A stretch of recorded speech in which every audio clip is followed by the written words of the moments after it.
Hello, நம்ம இப்போ ஆத்தென்டிக்கான recipes நிறைய நம்ம அம்மா பாட்டிகிட்ட இருந்து கற்றுக்க மிஸ் பண்ணிட்டோம். சின்ன சின்ன டிப்ஸ்லாம் தான் அந்த ரெசிபியோட அல்டிமேட் டேஸ்ட் இருக்குன்றதையும் நம்ம மறந்துட்டோம். அந்த மாதிரி ரெசிபிஸை தேடி ட்ரை பண்ணி வீடியோ போடணுன்றது தான் இந்த அடிசல் கிச்சனோட நோக்கம். அந்த சீரீஸில் நான் ட்ரை பண்ணுற செகண்ட் ரெசிபி இது. ஃபர்ஸ்ட் என்னென்னு வீடியோ டிஸ்கிரிப்ஷனில் போடுறேன், அதில் பார்த்துக்கோங்க. ஓகே, இன்னைக்கு என்ன ட்ரை? நிறைய பேர் கோங்குரா பிக்கல் பச்சடி ட்ரை பண்ணியிருப்பீங்க. நம்ம ஊர்ல புளிச்சக்கீரையில பருப்பு கடையில் யூஸ்வலா பண்ணுவாங்க. ஆனா ரொம்ப ஆத்தென்டிக்கா இந்த பச்சடியை ஆந்திரா தெலுங்கானால நிறைய ஃபேமிலிஸ் வீட்லயே ட்ரெடிஷ்னலா பண்ணுவாங்க. அண்ட் இதுல நிறைய வெர்ஷன்ஸ் இருக்கு. எனக்கு இந்த ரெசிபி என்னோட ஃப்ரெண்டு மூலமா தெரிஞ்சதுதான். எங்களுக்கு ஸ்வீடன்ல அவ்வளோ ஃப்ரீக்வெண்டா இந்த புளிச்சக்கீரையே கிடைக்காது. லக்கிலி நேற்று எங்களுக்கு இந்த கீரை கிடைச்சது. இதுல பருப்பு கடையில் பண்றதை விட ரொம்ப நாள் வர பச்சடி தான் என்னோட ஃபேவரட். அண்ட் இது என் ஃப்ரெண்டு பண்ற ஆத்தென்டிக் ஸ்டைல். இது அவங்க அம்மா அண்ட் பாட்டியோட ரெசிபி. ஸோ அதனால ட்ரை பண்ணலான்னு முடிவெடுத்தேன். சரி, நம்ம இப்போ ஸ்ட்ரைட்டாக இன்ஸ்ட்ரக்ஷன்ஸ்க்கு போயிடலாம். இந்த கீரையோட லீவ்ஸ் மட்டும் நம்ம ஒடிச்சு எடுத்துக்கணும். நல்லா ஒரு 2-3 டைம் வாஷ் பண்ணி ஒரு துணியில் இந்த கீரையை ஸ்ப்ரெட் பண்ணி அப்படியே ஓவர் நைட் விட்டு ஆற போட்டுருங்க. அதுக்கப்புறம் ஒரு பேன் எடுத்து நம்ம கொஞ்சம் இன்க்ரீடியன்ஸ் எல்லாம் ரோஸ்ட் பண்ணி எடுத்துக்கலாம். நான் 2 கட்டு கீரைக்கு மெஷர்மெண்ட் சொல்கிறேன். நீங்கள் உங்களோட குவான்டிட்டிக்கு ஏற்ற மாதிரி இதை அட்ஜஸ்ட் பண்ணிக்கோங்க.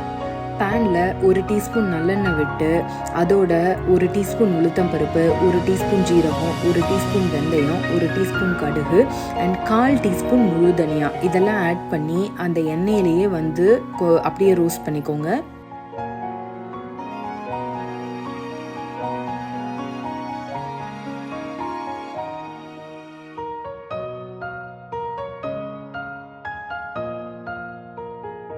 அப்புறம் அதே பேனில் இன்னொரு டீஸ்பூன் நல்லெண்ணெய் விட்டு ஒரு 15-20 காஞ்ச மிளகா ஆட் பண்ணிக்கோங்க. நான் 20 ஆட் பண்ணியிருக்கேன். என்கிட்ட இருக்க மிளகா அவ்வளோ காரமாக இருக்காது.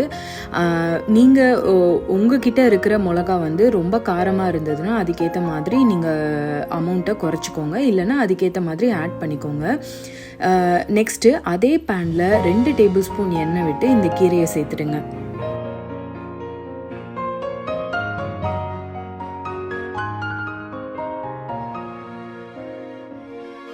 அதோட 1 டீஸ்பூன் மஞ்சள் பொடி, ஒரு 2.5 டீஸ்பூன் கல் உப்பு சேர்த்து நல்லா மிக்ஸ் பண்ணி விடுங்க.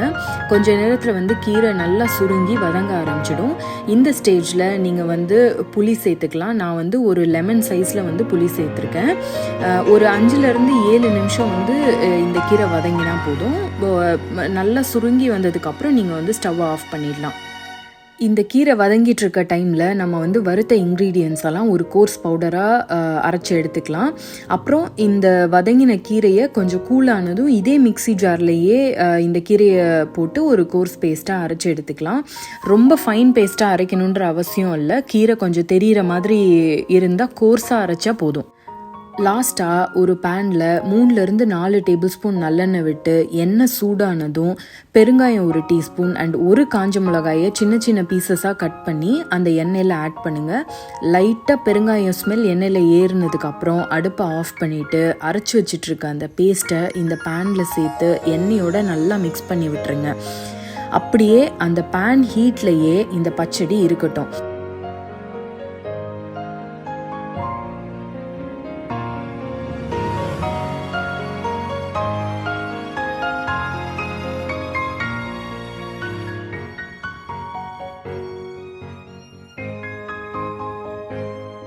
நல்லா கூலானதும் ஒரு க்ளீனான பாட்டிலில் ஃபில் பண்ணி வச்சுக்கோங்க. இதோட ஷெல்ஃப் லைஃப் 1 மந்த். என்னோட குவான்டிட்டி கம்மியாக இருக்கிறதுனால எனக்கு 1 மந்த்க்குள்ளே காலி ஆகிடும்.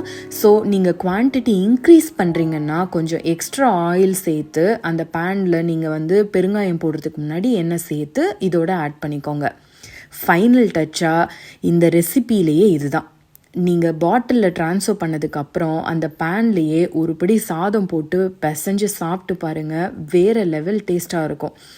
நிறைய பேர் இந்த ரெசிபியில் பூண்டு சேர்த்து பண்ணுவாங்க. எனக்கு பூண்டு சேர்த்தா கோங்குராவோட ஆக்சுவல் ஃப்ளேவர் என்ஜாய் பண்ண முடியாதுன்றதுனால நான் ஆட் பண்ணலை. உங்களுக்கு பிடிக்கும்னா நீங்கள் பெருங்காயம் சேர்க்கும் போதே ஒரு 2 பூண்டு தட்டி போட்டு அதிலே வறுத்துட்டு அதோட ஆட் பண்ணிக்கோங்க. சரி, இந்த ரெசிபி ட்ரை பண்ணால் மறக்காமல் உங்களோட ஃபீட்பேக்கை என்னோட ஷேர் பண்ணிக்கோங்க. அண்ட் நான் ஏதாச்சும் ரெசிபிஸ், ஆத்தென்டிக்கான ரெசிபிஸ் ட்ரை பண்ணி வீடியோ போடணும்னு நினச்சிங்கன்னா அதையும் என்னோட கமெண்ட்டில் ஷேர் பண்ணுங்கள். கண்டிப்பாக நான் ட்ரை பண்ணுறேன்.